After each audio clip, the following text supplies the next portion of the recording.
Hello everyone, इस video में continue करने वाला हूँ मैं डिस्पर्शन वाला पार्ट। अगेन अगर आपने प्रीवियस वीडियो नहीं देखा है, डिस्क्रिप्शन में आपको उसका लिंक मिल जाएगा, पहले आप वो वीडियो अच्छे से देख लो, क्योंकि ये वाला वीडियो उस वीडियो के साथ, प्रीवियस वीडियो के साथ लिंक्ड है जो कि हमने डिस्पर्शन पे पहला पार्ट बनाया हुआ है।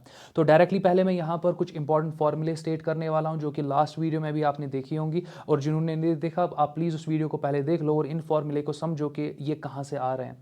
तो पहला इंपॉर्टेंट पार्ट अगर मैं यहाँ पे बताऊँ कि हमने सिंपली देखा कि आपके पास डी थीटा बाई थीटा जो आपके पास होता है, इसी को आप यहाँ पर डिस्पर्सिव पावर बोलते हो। डिस्पर्सिव पावर का डेफिनेशन यही होता है, और यहाँ पर आपका डी थीटा जो होता है that is your change in deviation, और जो आपके पास थीटा होता है that is your mean deviation. Mean deviation का मतलब अगर प्रिज्म की बात करो तो येलो कलर का deviation. Now this change in deviation जो आपके पास होता है it is because of change in refractive index. Change in refractive index is because of change in wavelength. तो होपफुली कहीं पे डाउट नहीं होगा। और आपने देखा है कॉशीज इक्वेशन जो कि रिलेट करता है आपके रिफ्रैक्टिव इंडेक्स को वेवलेंथ के साथ, जो आपको समझाता है कि अगर आप लैम्डा को चेंज करोगे तो आपका सिंपली म्यू जो है वो चेंज होगा, एंड वो जो म्यू चेंज होगा उसी की वजह से आपको यहां पर डी थीटा मिल रहा है, दैट इज आपको चेंज इन डिविएशन एंगल मिल रहा है। तो होपफुली अभी तक कहीं पे डाउट नहीं होगा। फर्दर हमने ओमेगा प्रिज्म की बात की, और ओमेगा प्रिज्म आपने देखा कि वो आपका D mu divided by mu minus one होता है। वो आपका D mu divided by mu minus one होता है। This is the dispersive power of prism. और हमने देखा कि dispersive power of prism it does not depend upon angle of prism. So dispersive power of prism it does not depend upon the angle of prism, so it is a raised to the power 0, which itself means that it is independent of prism angle. तो hopefully अभी तक कहीं पे doubt नहीं होगा। अब यहाँ पर अगर मैं बात करूँ, हम देखने वाले हैं dispersion analysis but by thin angle prism, क्योंकि ये जब आपको समझ में आएगा तभी जाके हम कॉम्बिनेशन ऑफ प्रिज्म की बात करेंगे। और जब आप कॉम्बिनेशन ऑफ प्रिज्म्स की बात करते हो, आप यूजुअली दो प्रिज्म्स लेते हो जो डिफरेंट मटेरियल्स के होते हैं, एक फिल्म्ड ग्लास का होता है, दूसरा क्राउन ग्लास का होता है, और आप इनको कंबाइन करते हो। कंबाइन करने पे आपकी दो इंपॉर्टेंट कॉम्बिनेशंस आपको मिलती है। एक में आप देखते हो कि एक कॉम्बिनेशन में डिस्पर्शन नहीं होता है, तो एक कॉम्बिनेशन में आपका डीविएशन नहीं होता है। वो चीजें समझेंगे, बट वो समझने से पहले हमें थोड़ा सा देखना पड़ेगा dispersion analysis bye thin angle prism. तो होपफुली अभी तक कहीं पे डाउट नहीं होगा। लेट अस एज्यूम कि मेरे पास एक प्रिज्म है यहाँ पे, और ये प्रिज्म आपका आप थिन एंगल्ड प्रिज्म है। दैट मींस इक्वेशन जो आप यूज करोगे थिन एंगल्ड प्रिज्म में, इक्वेशन आप यूज करते हो डीविएशन, और वहां पर आप स्मॉल एंगल अप्रोक्सीमेशन लेते हो। डीविएशन का जो फॉर्मूला आप यूज करते हो मैं लिखता हूं यहाँ पे, delta is equal to mu minus one into angle of prism. या आप इसको ऐसे भी लिखते हो कि आपका जो डेल्टा होता है it is equal to a times mu minus one. तो ये इक्वेशन आपके पास डीविएशन की होती है। बट हमने डेल्टा को यहां पर थीटा से रिप्लेस करा, बस वेरिएबल चेंज करा, और वही थीटा आपका ये है, वही थीटा आपका है। दैट मींस डेल्टा जो उस इक्वेशन में है वही आपका थीटा यहां पे रिप्रेजेंट कर रहा है आपके डिस्पर्सिव पावर के इक्वेशंस में। चलो कंटिन्यू करते हैं। अब यहां पर आप देख रहे हो कि ये आपके पास प्रिज्म है, और प्रिज्म का अपना कुछ ना कुछ प्रिज्म एंगल होता है, रिफ्रैक्टिंग एंगल होता है, वो आपके पास यहां पर ए होगा।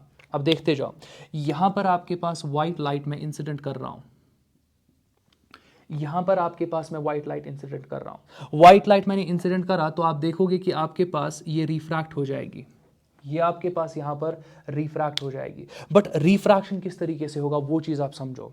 आप देखोगे यहां पर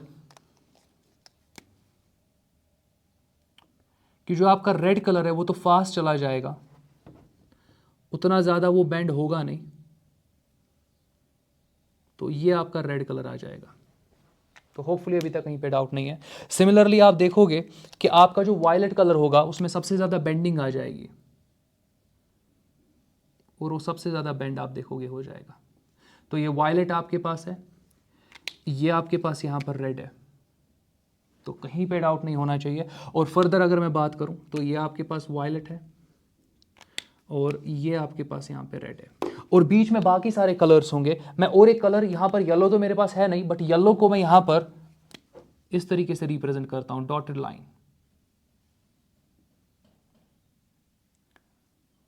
तो डॉटेड लाइन से मैं यहां पर येलो को रिप्रेजेंट कर रहा हूं। तो होपफुली अभी तक कहीं पे डाउट नहीं होगा। अब आप क्या कर सकते हो, आप हर एक कलर का क्या निकाल सकते हो, डीविएशन एंगल।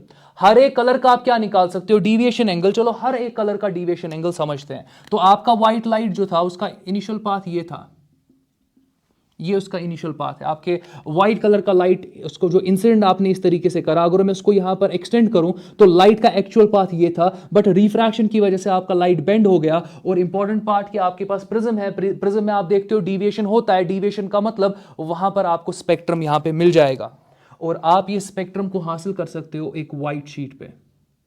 इस व्हाइट शीट पे आप इस स्पेक्ट्रम को देख सकते हो। तो ये आपका व्हाइट शीट है। यहां पे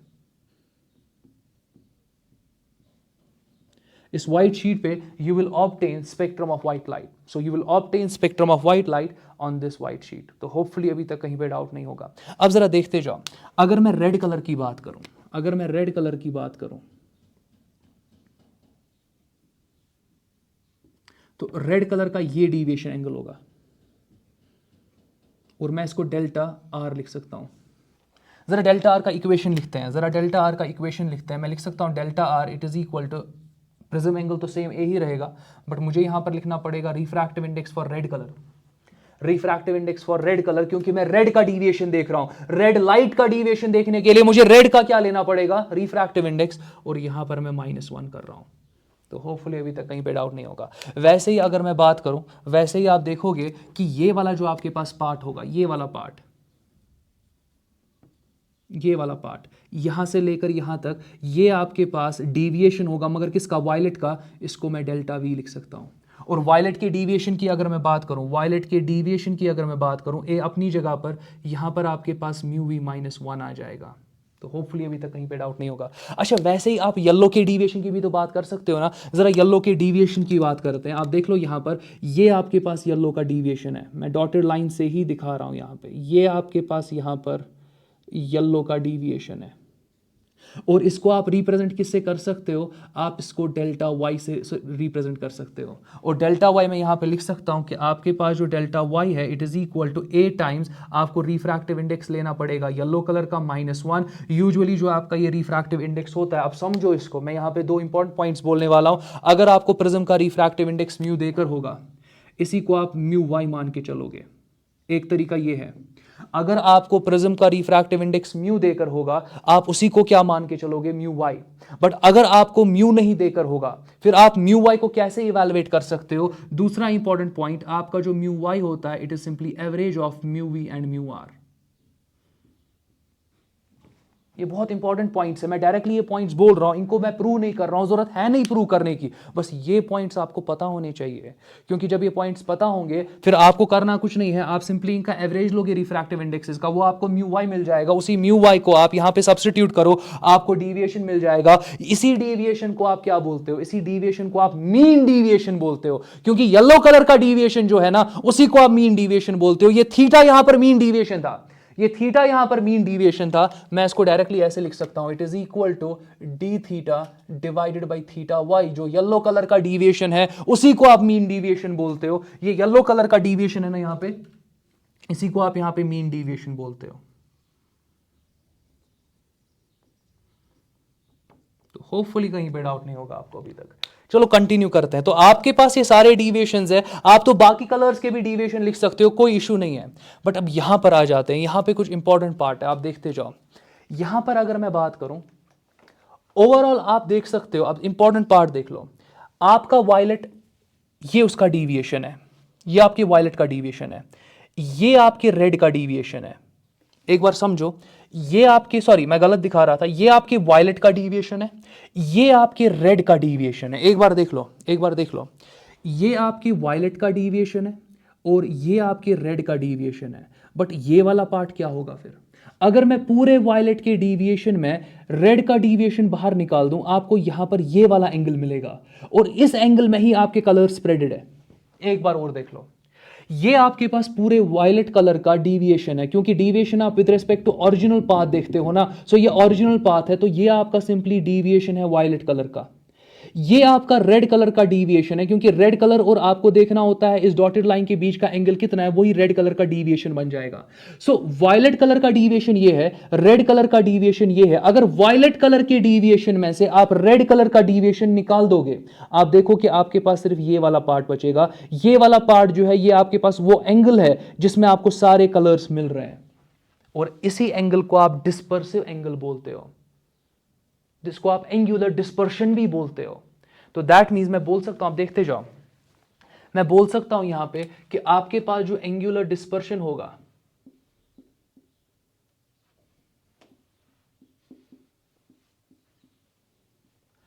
आपके पास जो एंगुलर डिस्पर्शन होगा, मैं बोल सकता हूं इसको आप डी से रिप्रेजेंट करते हो, कैपिटल डी से एंगुलर डिस्पर्शन, और मैं इसको बोल सकता हूं it is equal to deviation of violet minus deviation of red. Directly देख लो, जो वायलेट का डीविएशन आपके पास है, इसमें से रेड का डीविएशन निकाल दो, आपके पास ये एंगल बच जाएगा। इस एंगल में सारे कलर स्प्रेडेड है। ये जो आपके पास एंगल होता है जिसमें सारे कलर स्प्रेडेड होते हैं, इसको आप एंगुलर डिस्पर्शन कहते हो। एंगुलर डिस्पर्शन आपके पास एक वो एंगल होता है जिस एंगल पर सारे कलर स्प्रेडेड होते हैं। और वो एंगुलर डिस्पर्शन कैसे आपको मिलेगा? Delta v minus delta r. थोड़ा सा यहां पे इवैल्यूएट करते हैं। आपके पास डेल्टा वी का वैल्यू हमने निकाला है ना, a times mu we minus one. तो मैं लिख सकता हूं यहां पे ए टाइम्स ये आपके पास म्यू वी माइनस वन आ जाएगा, माइनस डेल्टा आर की जगह पर आप लिखोगे ए टाइम्स ये आपके पास आ जाएगा म्यू आर माइनस वन। बहुत आसान है, बहुत आसान है। फर्दर देखते हैं, फर्दर कंटिन्यू करते हैं। मैं ए को कॉमन निकाल सकता हूं और आपके पास ये बच जाएगा म्यू वी माइनस वन, फिर यहां पर minus mu r plus one आ जाएगा। अब आप कंफ्यूज नहीं होना आया कहां से ये। ए को मैंने कॉमन निकाला तो ए कॉमन निकला, म्यू वी माइनस वन अपनी जगह पे, ये माइनस इंटू प्लस आपका माइनस म्यू आर आ जाएगा, माइनस इंटू माइनस प्लस यहां पर वन आ जाएगा, कुछ कैंसिल हो जाएगा, आपका वन और वन कैंसिल हो जाएगा। आप देख रहे हो दैट ये आपके पास a times mu we minus mu r आ जाएगा। अब अंडरस्टैंड करो, this is angular dispersion. Angular dispersion depends upon angle of prism, but dispersive power it does not depend upon angle of prism. इसमें confusion होता है students को, इसलिए तो इस पे क्वेश्चन आ जाता है। एंगुलर डिस्पर्शन ये होता है D, capital D, and your angular dispersion it depends upon angle of prism. मैं लिख रहा हूं इसको नोट के फॉर्म में, angular dispersion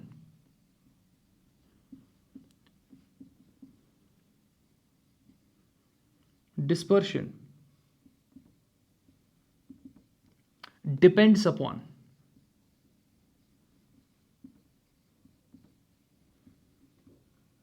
angle of prism.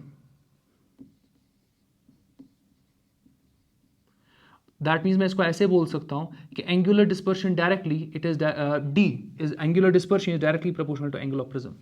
और इनके बीच में आपको यहां पर अगर आप देखोगे आपको एक स्ट्रेट लाइन मिलेगा जब आप सिर्फ इन दो को वैरी करोगे, प्रोवाइडेड कि आप इस डिफरेंस को कांस्टेंट रखो। इस डिफरेंस को अगर आपने कांस्टेंट रखा, आप देखोगे कि डी और ए के बीच में आपको एक लीनियर ग्राफ मिलेगा, एक स्ट्रेट लाइन आपको मिल जाएगी। तो होपफुली अभी तक कहीं पे डाउट नहीं होगा। अच्छा, और एक बात करेंगे, तो एंगुलर डिस्पर्शन हो गया, मीन डिविएशन की बात करते हैं। मीन डिविएशन किसके बराबर था जरा देख लो। मीन डिविएशन आपका यहां पे येलो कलर का डिविएशन है, मीन डिविएशन यहां पर आपका येलो कलर का डिविएशन है। चलो मीन डिविएशन में लिखता हूं यहां पे ऑल्सो मीन डिविएशन। जो मीन डिविएशन आपके पास होता है that is deviation of yellow colour. Deviation of yellow colour किसके बराबर आपके पास यहां पर होता है? Mu Y minus one multiplied by a. तो अभी तक कहीं पे डाउट नहीं होना चाहिए। अब देख लो, क्योंकि हम यहां पर डिस्पर्शन एनालिसिस की बात करते हैं, अगेन मैं यहां पर प्रिज्म के डिस्पर्सिव पावर को डिफाइन कर सकता हूं in terms of your angular dispersion and mean deviation. अब डिफाइन कैसे करना है देखते जाओ। मैं लिखने वाला हूं यहां पे कि आपके पास again omega prism angular sorry मैं रिपीट करता हूं, जो आपका डिस्पर्सिव पावर है प्रिज्म का, आप इसको लिख सकते हो it is equal to D divided by delta Y. That means angular dispersion और मीन डिविएशन का रेशो जो है that also gives you dispersive power of prism, that also gives you dispersive power of prism. Value substitute करते हैं, आपकी D की जगह पर यहां पर क्या आएगा? डी की जगह पे आप सब्स्टिट्यूट कर सकते हो a times mu we minus mu are, और यहां पर आप देखो कि डेल्टा वाई की जगह पर क्या सब्स्टिट्यूट कर सकते हो? Mu Y minus one multiplied by a. आपका ए और ए कैंसिल हो जाएगा, दैट मीन्स आप यहां ओमेगा प्रिज्म लिख सकते हो कि it is equal to mu we minus mu R. अब देख लो, आपको पहले ही पता होता है कि वायलेट का रिफ्रैक्टिव इंडेक्स ज्यादा होता है। देख लो इंपॉर्टेंट पार्ट, वायलेट का रिफ्रैक्टिव इंडेक्स ज्यादा होता है आपके रेड के कंपैरिजन में। ऊपर वाला जो न्यूमरेटर है पॉजिटिव ही आएगा। दैट मीन्स अगर आपको वायलेट का रिफ्रैक्टिव इंडेक्स देकर है, आपको रेड का रिफ्रैक्टिव इंडेक्स देकर है, आप सीधे बड़े में से छोटा किया करो, दोनों रिफ्रैक्टिव इंडेक्स को सबट्रैक्ट किया करो, आप चेंज इन रिफ्रैक्टिव इंडेक्स निकाला करो, निकल गया। डिनोमिनेटर में आपके पास क्या आ जाएगा? Mu Y minus one. और ये इक्वेशन बहुत इंपॉर्टेंट है। अब इस इक्वेशन को मैं यहां पर लिख सकता हूं, इट इज इक्वल टू, जरा देखते जाओ, ये जो इक्वेशन हमने यहां पे डिराइव किया ना, ये इक्वेशन हमने again angular dispersion, sorry angular dispersion नहीं, हमने डिस्पर्सिव पावर निकाला। देखो कंफ्यूजन होता है, आप देख रहे हो कि जब मैं बोल रहा हूं मुझे भी यहां पे थोड़ा, मतलब मुझे तो कंफ्यूजन नहीं हो रहा है, बट एग्जैक्टली मुझे बोलना होता है डिस्पर्सिव पावर, मैं एंगुलर डिस्पर्शन बोल देता हूं। ये जो दोनों वर्ड्स है एग्जैक्टली बहुत ज्यादा मतलब रिलेटेड है। कुछ आपको लगता है कि आप डिस्पर्सिव पावर की बात कर रहे होते हो, बट आपके मुंह से निकलता है एंगुलर डिस्पर्शन, क्योंकि दोनों में डिस्पर्शन आता है ना, तो ये यहां पे कंफ्यूजन हो सकता है। तो इस चीज का बहुत अच्छे से टेक केयर करना। आप देखते जाओ, यहां पर आपके पास ये वाला जो पार्ट है, this is dispersive power of prism, और ये भी तो डिस्पर्सिव पावर ऑफ प्रिज्म है। आप सीधे इस इक्वेशन को यहां पे लिख सकते हो, mu we minus mu are divided by mu Y minus 1। Equations दोनों एक जैसी है। देखो कैसे, चेंज इन रिफ्रैक्टिव इंडेक्स, वही होता है ना D mu, change in refractive index यही होगा ना डी म्यू। अब यहां पर आपके पास म्यू माइनस 1, ये म्यू आपका क्या था आप समझो, ये म्यू आपका था ग्लास, सॉरी प्रिज्म का रिफ्रैक्टिव इंडेक्स। ये म्यू जो आपके पास था, प्रीवियस वीडियो में आपने देखा होगा, ये म्यू रिफ्रैक्टिव इंडेक्स किसका था, आपके प्रिज्म का। यहां पर म्यू वाई आ रहा है, इसलिए तो मैंने बोला था कि आपके प्रिज्म का जो रिफ्रैक्टिव इंडेक्स होगा वही आपको म्यू वाई लेना होता है। या आप म्यू वाई को यहां और एक तरीके से निकाल सकते हो, यहां पर आप बोल सकते हो कि आपका जो म्यू वाई है it is equal to mu V plus mu R, that means इन रिफ्रैक्टिव इंडेक्सेस का आप एवरेज निकालो, फिर वो यहां पे सब्स्टिट्यूट करो। इक्वेशंस नई नहीं है, अगर आपको ये इक्वेशन अच्छे से याद है, डी थीटा बाई थीटा आप 1 या 2 सेकेंड में निकाल सकते हो omega prism, dispersive power of prism in the style D mu by mu minus 1। अब D mu by mu minus 1 का मतलब है ऊपर आपके पास चेंज इन रिफ्रैक्टिव इंडेक्स है, नीचे आपके पास म्यू माइनस 1 है। Change in refractive index prism के केस में आप क्या लिखते हो, mu we minus mu R, mu we minus mu are. और यहां पर अगर मैं बात करूं जो आपका म्यू है, म्यू की जगह क्या लिखोगे, म्यू वाई, क्योंकि आपको पता है कि जो आपके पास प्रिज्म का रिफ्रैक्टिव इंडेक्स होता है और जो येलो कलर का रिफ्रैक्टिव इंडेक्स होता है वो अप्रोक्सीमेटली सेम होता है, उनका वैल्यू सेम होता है। तो जहां पर आपको यहां पर अगर प्रिज्म का रिफ्रैक्टिव इंडेक्स देकर होगा, उसको म्यू वाई की जगह लगा सकते हो और म्यू वाई को यूज कर सकते हो as refractive index of prism. Hopefully अभी तक कहीं पे डाउट नहीं होगा। और नेक्स्ट पार्ट जो हम देखने वाले हैं, that will B prism combination. चलो प्रिज्म कॉम्बिनेशन को कंटिन्यू करते हैं। तो प्रिज्म कॉम्बिनेशन की बात करते हैं। प्रिज्म कॉम्बिनेशन में आप 2 प्रिज्म को कंबाइन कर सकते हो, वो आपका डबलेट होगा। आप 3 प्रिज्म्स को कंबाइन कर सकते हो, वो आपका ट्रिपलेट होता है। सो अगेन आप प्रिज्म्स को जब कंबाइन करते हो तो यूजुअली आपके जो प्रिज्म्स होते हैं वो डिफरेंट मटेरियल्स के होते हैं। क्राउन मटेरियल, फ्लिंट मटेरियल आपका होता है, फ्लिंट मटेरियल। तो इन्हीं मटेरियल्स के प्रिज्म्स को आप कंबाइन करते हो। और इंपॉर्टेंट कॉम्बिनेशंस जो आपके एग्जामिनेशन में आपसे पूछी जाती है, पहला इंपॉर्टेंट कॉम्बिनेशन आपके पास है यहाँ पे अक्रोमैटिक प्रिज्म कॉम्बिनेशन। मैं 2 प्रिज्म्स को कंबाइन करूंगा और वहां पर वो कॉम्बिनेशन अक्रोमैटिक प्रिज्म कॉम्बिनेशन कहलाएगी। अक्रोमैटिक जैसे कि आप देख सकते हो, क्रोमैटिक मींस कलर, जब इसके सामने अ लग रहा है तो दैट मींस यहां पर कोई कलर फाइनली प्रोड्यूस नहीं होगा। There will be no net dispersion, there will be no net dispersion. So ये पार्ट बहुत इंपॉर्टेंट है। और इस कॉम्बिनेशन को आप बोल सकते हो डीविएशन विदाउट डिस्पर्शन। डिस्पर्शन तो होगा नहीं, बट हाँ डीविएशन देखने को मिलेगा आपको। आप डीविएशन देखोगे बट डिस्पर्शन बिल्कुल भी आपको नहीं देखने को मिलेगा। अब चलो इस पार्ट को देखते हैं, अंडरस्टैंड करते हैं डायग्रामेटिकली। पहले लेट अस एज्यूम कि यहां पर मेरे पास 2 प्रिज्म्स हैं और दोनों प्रिज्म स्मॉल एंगल्ड प्रिज्म्स ही होंगे, ये आप दिमाग में रख लेना। तो मेरे पास 2 प्रिज्म्स है यहां पे, ये एक प्रिज्म है, लेट अस एज्यूम ये आपका दूसरा प्रिज्म है, और ये आपके स्मॉल एंगल प्रिज्म्स ही है। लेट अस एज्यूम कि इसका जो आपके पास एंगल ऑफ प्रिज्म है वो ए डैश है, और पहला जो प्रिज्म आपके पास है इसका जो एंगल ऑफ प्रिज्म है लेट अस एज्यूम वो आपके पास ए है, रिफ्रैक्टिंग एंगल आपके पास ए है। अब आप देख सकते हो कि दोनों की ओरिएंटेशन सेम नहीं रखी। इस प्रिज्म का बेस जो है वो यहाँ पर है और इस प्रिज्म का बेस जो है वो ऊपर की डायरेक्शन में आपको दिख रहा होगा। दैट मीन्स इंपॉर्टेंट पार्ट यहाँ पर क्या है कि अगर ये प्रिज्म जो है, अगर इस प्रिज्म पे आप व्हाइट लाइट डालोगे ना तो ये प्रिज्म जो है ये उस व्हाइट लाइट को स्प्लिट करेगा। तो यहां पर आप देखोगे इस प्रिज्म में स्प्लिटिंग होगी। वही स्प्लिटेड लाइट जब इस वाले प्रिज्म में जाएगी, आप देखोगे कि ये प्रिज्म को मैंने उल्टा रखा है ना, आप देखोगे कि ये प्रिज्म उसी स्प्लिटेड लाइट को रिकंबाइन करेगा। दैट मींस ये प्रिज्म जो है आपका ये स्प्लिट करेगा आपकी व्हाइट लाइट को, और ये प्रिज्म जो आपके पास है ये वही स्प्लिट वाली लाइट को लेगा और उसी स्प्लिट वाली लाइट को क्या करेगा, रिकंबाइन। तो यहां पर आपका ये रिकंबाइन करेगा। आप बोल सकते हो यहां पे रिकंबिनेशन होने वाला है। तो इस वाले प्रिज्म में, बट इस वाले प्रिज्म में स्प्लिटिंग होने वाली है, तो दो अलग अलग चीजें हैं। फर्दर अगर मैं बात करूं, अब देखते जाओ, लेट अस एज्यूम ये आपके पास व्हाइट लाइट है, लेट अस एज्यूम ये आपके पास व्हाइट लाइट है। आपको पता है कि व्हाइट लाइट जब आपका स्प्लिट होता है सबसे ज्यादा बेंड वायलेट होता है, तो सबसे ज्यादा बेंड आपका यहां पर वायलेट होगा। तो आप देख सकते हो यहां पे, तो होपफुली अभी तक कहीं पे डाउट नहीं होगा। फर्दर अगर बात करूं, वायलेट से आप देखोगे कम कौन आपका बेंड होता है, रेड, तो दैट मींस आपका रेड कलर इतना बेंड नहीं होगा, बट वो भी बेंड होगा। बाकी सारे कलर्स यहां पर आ जाएंगे और ये इस वाले रेंज में आपके सारे कलर्स आएंगे। तो होपफुली अभी तक कहीं पे डाउट नहीं होगा। आप देख सकते हो कि यहां पर आपके पास कुछ ना कुछ डिस्पर्शन एंगल बन रहा है, यहां एंगुलर डिस्पर्शन है कुछ ना कुछ। चलो इस एंगुलर डिस्पर्शन को यहां पर हम डी से रिप्रेजेंट करते हैं, ये आपका एंगुलर डिस्पर्शन है और इसको यहां पर मैं डी से रिप्रेजेंट कर रहा हूं। तो होपफुली अभी तक कहीं पे डाउट नहीं होगा। अब देख लो फर्दर क्या होगा। यहां पर आपके पास ये डिफरेंट कलर जो स्प्लिट हो गए, ये आपके इस प्रिज्म के सरफेस पर आ रहे हैं, इंसिडेंट हो रहे हैं। आप क्या देखोगे कि ये कलर जो यहां पर है, ये इस वाले प्रिज्म में रिकम्बाइन होना शुरू करेंगे, ये रिकम्बाइन होना शुरू करेंगे। तो कैसे, आप देखते जाओ, ये आप देखोगे कि आपके पास फॉर एग्जाम्पल ये रेड कलर है, तो रेड कलर आपके पास है, और सिमिलरली ये आपके पास वायलेट कलर होगा यहां पे। तो आप देख रहे हो कि यहां पर आप स्प्लिटिंग देख रहे हो और यहां पर आप रिकम्बिनेशन देख रहे हो। पहले प्रिज्म में स्प्लिटिंग हो रहा है और दूसरे प्रिज्म में आपका रिकम्बिनेशन हो रहा है, और फाइनली आप देख रहे हो कि आपके पास व्हाइट लाइट वापस निकल रही है। अगर मैं इसको प्रोड्यूस करूं ओरिजिनल लाइट को, यहां पर कुछ ना कुछ आपके पास, यहां पर कुछ ना कुछ आपके पास डिविएशन नेट आ ही जाएगा, और वो आपका नेट डिविएशन ये होने वाला है।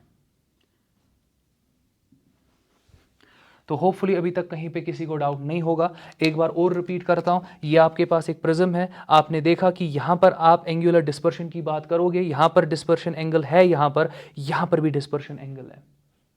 जितना डिस्पर्शन एंगल यहां पर है उतना ही यहां पर होना चाहिए, तभी जाके फुल रिकॉम्बिनेशन इस पॉइंट पे हो जाएगा। तो दैट मींस इसका अगर मैं यहां पर इस प्रिज्म के लिए अगर मैं यहां पर इस डिस्पर्शन एंगल को डी डैश मानूं, तो इस कॉम्बिनेशन में आपका विदाउट डिस्पर्शन के लिए, फॉर नो डिस्पर्शन, मैं लिख सकता हूं यहां पे फॉर नो डिस्पर्शन,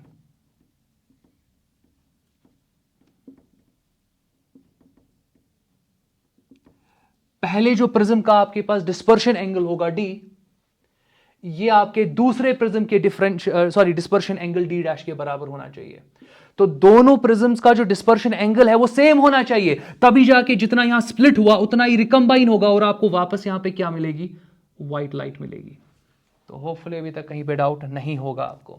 अब फर्दर अगर मैं बात करूं, आपको पहले ही पता है कि डिस्पर्शन एंगल का फॉर्मूला, नहीं पता है मैं सारी फॉर्मूला लिखता हूं यहां पे। हमने पहला फॉर्मूला यहां पर देखा, that was your dispersive power omega, it is equal to D theta divided by theta, पहला फॉर्मूला। दूसरा हमने देखा डिस्पर्सिव पावर फॉर प्रिज्म, और ये जो डिस्पर्सिव पावर ऑफ प्रिज्म हमने देखा, ये हमारे पास यहां पर D mu divided by mu minus 1 का स्टाइल आ रहा था। फर्दर हमने यहां पर डिस्पर्सिव पावर ऑफ प्रिज्म देखा और वो हमारे पास mu we minus mu are divided by mu Y minus 1 आ रहा था। सेम फॉर्मूला है तो मुश्किल होना नहीं चाहिए। फर्दर अगर मैं बात यहां पे करूं, हमने देखा कि हमारे पास जो एंगुलर डिस्पर्शन होता है कैपिटल डी, एंगुलर डिस्पर्शन आपका एंगल ऑफ प्रिज्म पे डिपेंड करता है। पहले ए लिख रहा हूं, फिर आपको लिखना पड़ता है mu we minus mu are. और वैसे ही हमने यहां पर मीन डिविएशन पढ़ा, जो कि आप येलो कलर का डिविएशन लेते हो, तो मुश्किल होना नहीं चाहिए। येलो कलर का डिविएशन जो आपके पास है, it is A times mu Y minus 1। तो फिलहाल के लिए मैं बात किसकी कर रहा हूं, मैं यहां पे बात कर रहा हूं नो डिस्पर्शन। नो डिस्पर्शन के लिए आपका जो डिस्पर्सिव एंगल पहले प्रिज्म का होगा वो दूसरे प्रिज्म के डिस्पर्सिव एंगल के बराबर होना चाहिए, तभी जाके जितना यहां स्प्लिट हो गया यहां पे क्या हो जाएगा, कंबाइन हो जाएगा। जरा इक्वेशन वाइज देखते हैं। अगर मैं यहां पर पहले प्रिज्म की बात करूं, उसका प्रिज्म एंगल ए है और उसके लिए मैं लिख सकता हूं ना mu we minus mu are, और दूसरे प्रिज्म के लिए मुझे क्या लिखना पड़ेगा, ए डैश, और यहां पर आपके पास क्या आ जाएगा, mu we dash minus mu are dash. Directly इस पर क्वेश्चन आ जाता है आपके एंट्रेंस एग्जामिनेशन में। आपको एक प्रिज्म का म्यू वी देकर होता है, म्यू आर देकर होता है, ए देकर होता है, दूसरे प्रिज्म का म्यू वी डैश और म्यू आर डैश देकर होता है, ए डैश को निकालना होता है, डायरेक्ट फॉर्मूला सब्स्टिट्यूशन। तो इस फॉर्मूला को आप मेमोराइज करो, इसको आप मेमोराइज करो। फर्दर अगर मैं बात करूं, नेट डिविएशन तो आ रहा है ना यहां पे, चलो नेट डिविएशन की बात करते हैं। नेट डिविएशन आपके पास होगा ना, जो इस वाले प्रिज्म में डिविएशन प्रोड्यूस हुआ होगा, let that be delta, minus जो इसमें डिविएशन प्रोड्यूस हुआ होगा, that will be delta dash. अब आप सोच रहे होंगे ये माइनस कहां से आया, देख लो कैसे। आपके पास यहां पर पहला जो प्रिज्म है ये डिविएशन प्रोड्यूस करता है, लेट अस सपोज 50 डिग्री का, मगर ये डिविएशन प्रोड्यूस कर रहा है आपका क्लॉकवाइज, बिल्कुल सही।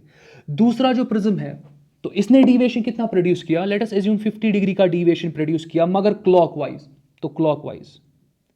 अब यही लाइट जब इस प्रिज्म में जाएगी, ये प्रिज्म अगेन इसमें डिविएशन लाएगी, लेट अस सपोज 20 डिग्री का, मगर एंटी क्लॉकवाइज। दैट मींस यहां पे 20 डिग्री का डिविएशन मिलेगा एंटी क्लॉकवाइज। अगर क्लॉकवाइज डिविएशन को आप पॉजिटिव मान रहे हो, आपको एंटी क्लॉकवाइज डिविएशन को नेगेटिव मानना पड़ेगा, क्योंकि क्लॉकवाइज अगर आप 50 चले फिर एंटी क्लॉकवाइज 20 चले, नेट डिविएशन कैसे मिलेगा, 50 माइनस 20, प्लस मत करोगे, 50 माइनस 20 कितना, रिमेनिंग 30, वो आपका नेट डिविएशन होगा।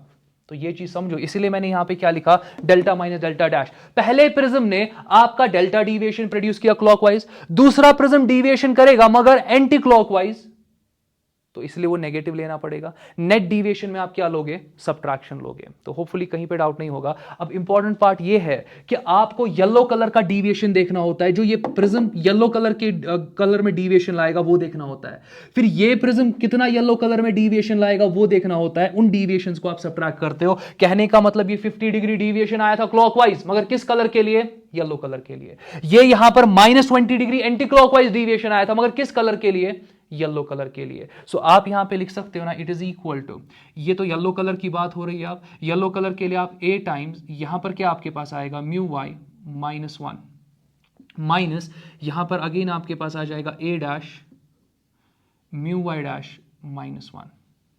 तो होपफुली कहीं पे किसी को डाउट नहीं होगा, बहुत आसान है ये। अब आप यहां पर क्या कर सकते हो, देखते जाओ। आप यहां पे सिंपली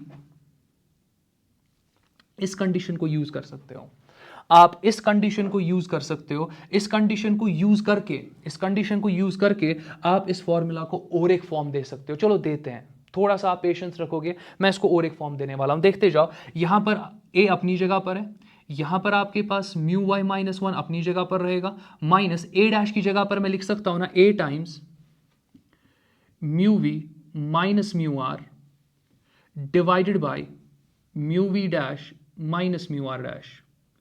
अगर किसी को प्रॉब्लम है एक बार और देख लो, यहां पर जो a डैश है आपका, आप इस वाले पार्ट को इसके डिनोमिनेटर में ले जाओ, ये वाला पार्ट जब इसके डिनोमिनेटर में ले जाओगे तो a डैश का वैल्यू आएगा a times mu we minus mu are divided by mu we dash minus mu are dash. वही तो मैंने a डैश की जगह पे लिखा, और यहां पर आपके पास क्या आ जाएगा, म्यू वाई डैश माइनस 1। तो बहुत आसान है अभी तक। जरा और एक इंपॉर्टेंट पार्ट देख लो। अब देख लो मैं क्या करने वाला हूं, मैं यहां पर a times mu Y minus 1, ये तो छोटा है ना, मैं इसको बाहर निकालता हूं सारे को, तो मैं इसको कॉमन निकालता हूं, a times mu Y minus 1 मैंने कॉमन निकाल दिया। जरा पहली टर्म अगर आप देखोगे, a भी निकल गया, म्यू वाई माइनस 1 भी निकल गया, यहां 1 रह जाएगा, यहां सिर्फ क्या रहेगा, 1 रहेगा। यहां तो इस वाली टर्म में आप चेक कर लो, इस वाली टर्म में आपने a को बाहर निकाल दिया, बट इस वाली टर्म में आपके पास कहीं पे भी म्यू वाई माइनस 1 नहीं है।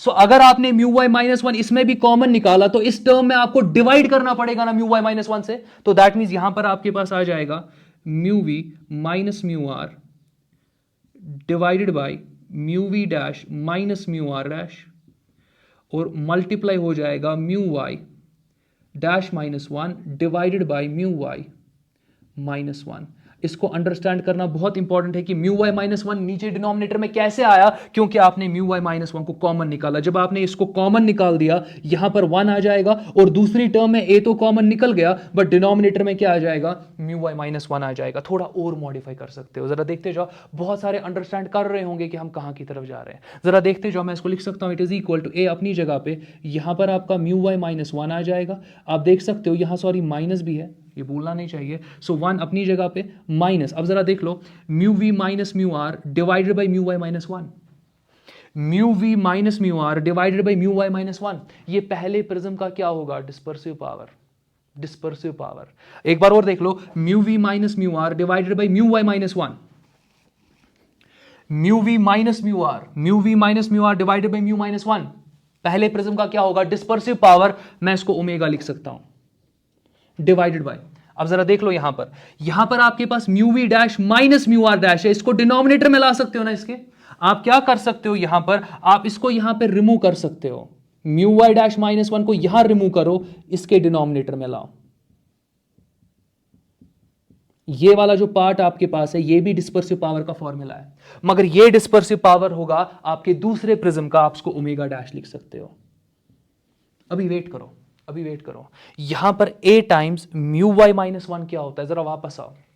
a times mu Y minus one क्या होगा, मीन डिविएशन आपके येलो कलर का वही होता है ना। दैट मीन्स मैं लिख सकता हूं कि नेट डिविएशन जो आपके पास यहां पर होगा, it is equal to delta Y. पहला प्रिज्म जो ना आपका इस स्टाइल का प्रिज्म है, इस स्टाइल के प्रिज्म का डिविएशन क्या होने वाला है येलो कलर का, वो लिखोगे, फिर आप इसको मल्टीप्लाई करोगे 1 minus omega by omega dash. ये फॉर्मूला मेमोराइज होनी चाहिए। मैंने दिखाया कि डिराइव कैसे करते हो। अब होता क्या है देख लो, मैं बताता हूं। आपको डिस्पर्सिव पावर्स देकर होते हैं, आपको यहां पर ये दिया होता है, आपको निकालना होता है नेट डिविएशन, ये आपको दिया होता है। सो इस तरीके से फॉर्मूला डायरेक्टली फॉर्मूला को यूज करना होता है। तो इसलिए मैंने कहा पहले ही आपको कि फॉर्मूला को अच्छे से मेमोराइज करना बहुत इंपॉर्टेंट है। ये फॉर्मूला मैं यहां पर लिखने वाला हूं, जरा देखते जाओ। यहां पर अगर मैं बात करूं, देख लो मैं 6 फॉर्मूला लिखने वाला हूं, देख लो कितनी फॉर्मूलाज आ रही है लास्ट वीडियो से अभी तक। अगला फॉर्मूला जो मैं यहां लिखने वाला हूं वो आपका ये वाला पहले होने वाला है, फॉर नो डिस्पर्शन। तो मैं लिख सकता हूं यहां पे a times mu we minus mu R, it is equal to a dash times mu v dash minus mu r dash. This is for no dispersion.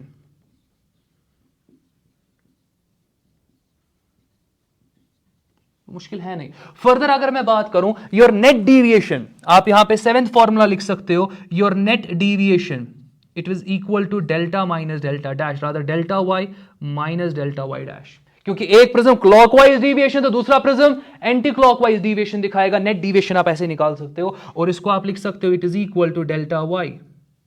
Delta Y आप यहां पे क्या निकाल सकते हो, कॉमन निकाल सकते हो। तो आप यहां पर देख लो, यहां पर आपके पास जब डेल्टा वाई को कॉमन निकालोगे, यहां पे 1 minus delta Y dash divided by delta y आ जाएगा, और इसी को आप लिख सकते हो इट इज इक्वल टू, इसको आप क्या लिख सकते हो, it is equal to delta y 1 minus, जरा देख लो, delta Y dash by delta Y, मगर यहां पर डैश नीचे है ओमेगा बाई ओमेगा डैश, क्योंकि इनका इनवर्स, डेल्टा का इनवर्स रिलेशनशिप होता है विद रेस्पेक्ट टू ओमेगा। एक सेकेंड, आप देख लो यहां पर ये आपका डेल्टा ही फॉर्म बनता है ना, आपका डेल्टा जो होता है वो इनवर्स होता है ओमेगा के, यहां से समझ सकते हो आप। मैं चाहता हूं चीजें आसान हो। आप देख सकते हो कि यहां पर अगर मैं एंगल ऑफ प्रिज्म से मल्टीप्लाई करूं, ऊपर भी एंगल ऑफ प्रिज्म से मल्टीप्लाई करूं, आप देख सकते हो कि आपका जो डिस्पर्शन एंगल होता है और जो ओमेगा का रिलेशन होता है डायरेक्ट रिलेशनशिप, बट आपका जो यहां पर डिविएशन का और आपके ओमेगा का रिलेशन होता है इनवर्स। तो यहां पर मैंने कुछ नहीं किया, याद रखने के लिए अगर मैं डेल्टा वाई को यहीं पे कॉमन निकाल दूं, ये बनेगा 1 minus delta Y dash by delta Y, मगर डेल्टा वाई का जो रिलेशन होता है ओमेगा के साथ इनवर्स होता है, तो आपको लिखना पड़ेगा 1 minus omega by omega dash, लिखना पड़ेगा ना, क्योंकि अगर डैश ऊपर है ओमेगा का डैश यहां नीचे आना पड़ेगा, क्योंकि इनवर्स रिलेशनशिप है। ये बहुत आसान है, और जब हम अगला कॉम्बिनेशन पढ़ेंगे ना, मैं सारी इक्वेशंस एक बार और आपके सामने लिखूंगा, एक डायरेक्ट गो में लिख दूंगा, वैसे ही आपको फिर इक्वेशंस याद होनी चाहिए। अब नेक्स्ट कॉम्बिनेशन देखते हैं। फिलहाल के लिए यहां पर मैं बोल सकता हूं कि ये जो रिजल्ट आपका नेट डिविएशन आ रहा है, this is for achromatic prism combination. तो this is for achromatic prism combination.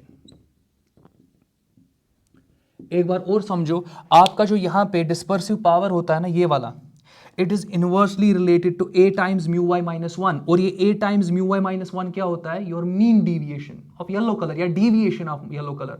सो जब डिविएशन का ऊपर डैश था और नीचे सिंपली था, तो आपने यहां पर इन्हीं डिविएशंस को रिप्लेस करना है ओमेगा से। आप देख सकते हो यहां पे कि डैश ऊपर था, यहां नीचे डैश नहीं था, मगर यहां पर आपके पास ऊपर डैश नहीं है, नीचे डैश है, इनवर्स रिलेशनशिप।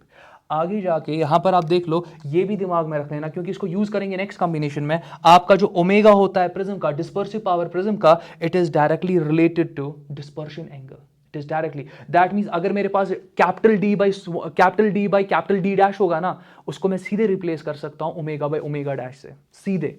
मगर अगर delta Y by delta dash होगा, उसको रिप्लेस किससे करोगे, रेसिप्रोकल आपको वहां पे लेना पड़ेगा, मतलब वहां पे, या आप इनवर्स रिलेशनशिप वहां पे लोगे। जरा एक बार और देख लो। चलो 8th पॉइंट यहां पे लिखता हूं, आपके लिए 8 पॉइंट लिखता हूं, मैं लिख सकता हूं ना delta net it is equal to, जरा डेल्टा वाई डैश को कॉमन निकालते हैं, डेल्टा वाई डैश को चलो कॉमन निकालते हैं, ये आएगा ना delta Y divided by delta Y dash -1, और यही आएगा ना। आप देख लो मैंने डेल्टा वाई डैश को अब कॉमन निकाल दिया, डेल्टा वाई डैश कॉमन निकला, पहली टर्म के डिनोमिनेटर में डेल्टा वाई डैश आया, फिर यहां पर क्या हो गया -1। अब जरा फर्दर देख लो, मैं इसको लिख सकता हूं ना, यहां पे देख लो डेल्टा वाई डैश तो अपनी जगह पर है, मैं डायरेक्टली यहां पर डेल्टा वाई की जगह क्या लिखूंगा ओमेगा डैश, इनवर्स है ना डेल्टा के साथ ओमेगा, सो डिनोमिनेटर में फिर क्या आएगा ओमेगा -1।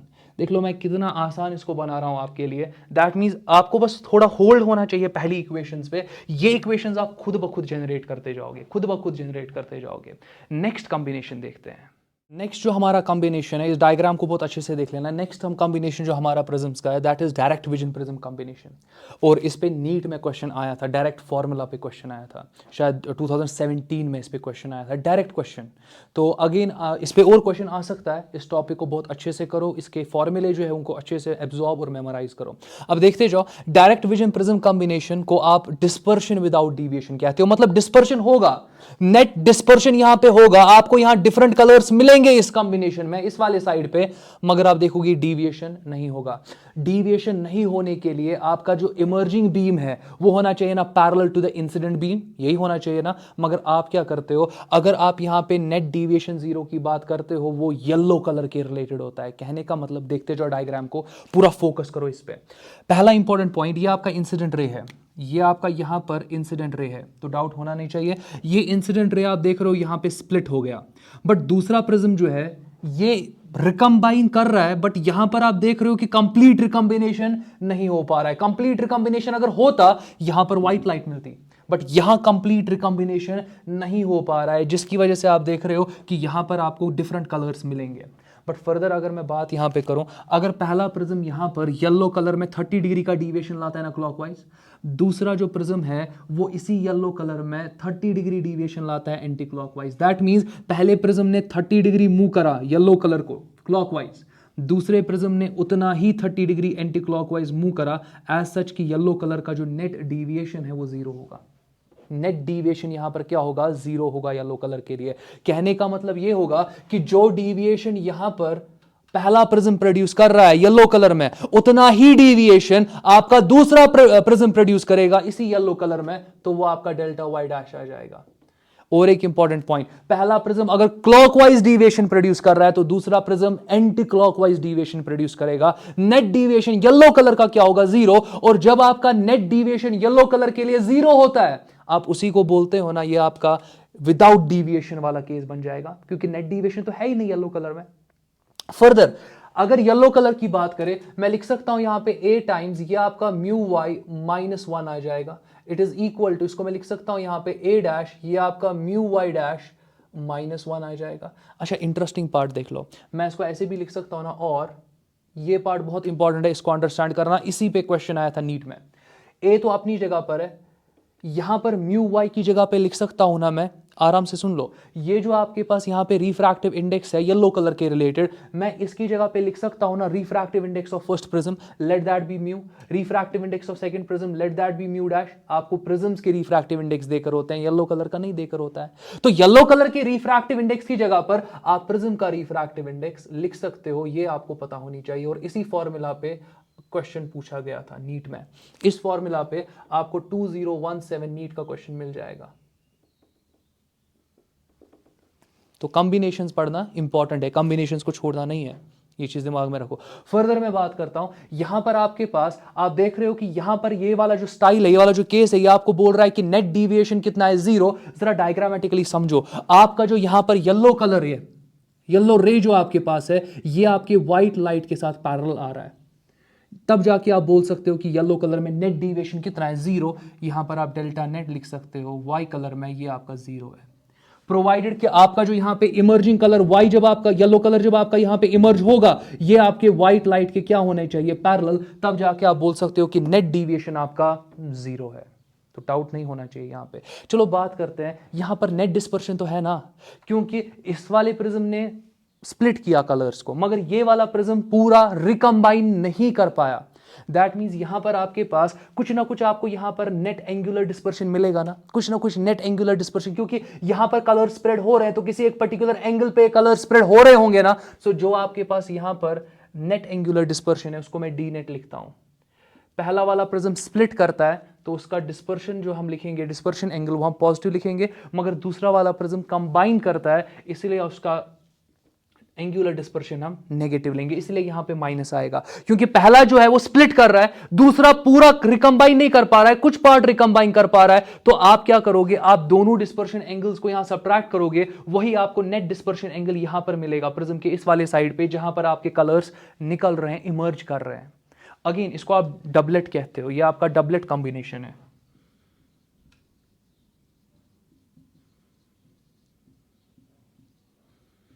एडवांस में तो ट्रिपलेट कॉम्बिनेशन भी डील करना होता है, आगे जाके देखेंगे अगर टाइम मिला तो ट्रिपलेट कॉम्बिनेशन भी डील करेंगे, बट डबलेट फिलहाल के लिए काफ़ी है। फर्दर अगर मैं बात करूं यहाँ पे, आप देख लो, अब यहाँ पे समझने की कोशिश करो, मैं यहाँ पे डी कॉमन निकाल सकता हूँ ना, यहाँ पर क्या आ जाएगा 1 minus D dash by D. अभी मैंने बहुत ज़्यादा फोकस किया, मैंने आपको बोला कि जो आपका D होता है ये समवट डायरेक्टली प्रोपोर्शनल होता है ओमेगा के, मतलब आप ओमेगा की जगह D लिख सकते हो, D की जगह ओमेगा लिख सकते हो, इनवर्स रिलेशन नहीं होता है, डायरेक्ट रिलेशनशिप होता है। दैट मीन्स आप यहाँ पर D नेट लिख सकते हो ना। अब मुझे डिराइव नहीं करना है, वो लास्ट टाइम की तरह डिराइव नहीं करने वाला हूँ, मैं लिख सकता हूँ कि D net is equal to D times 1 minus omega dash divided by omega.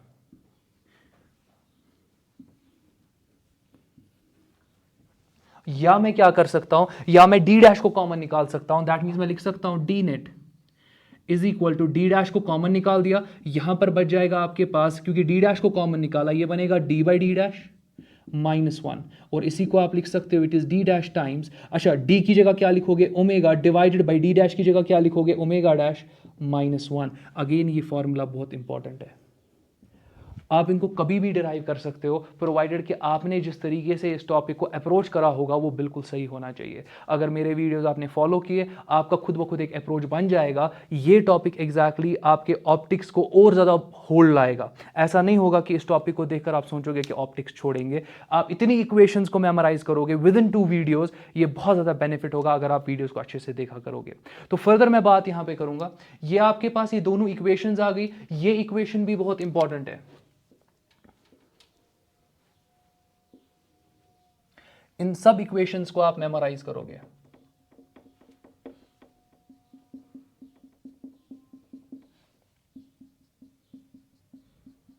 तो नेक्स्ट वीडियो में क्या करता हूं मैं जितना भी मैंने पहले 2 डिस्पर्शन के वीडियोस आपको बताए, डिस्पर्शन के वीडियोस में जितना भी मैंने एनालिसिस किया इनका, मैं सारी इक्वेशंस को उस वीडियो में एक ही गो में बताने वाला हूं। वो नेक्स्ट वीडियो में एक समरी फॉर्म का वो आ जाएगा आपके पास, उसको भी आप चेक कर लेना। बट आज के लिए इतना काफी, टेक केयर।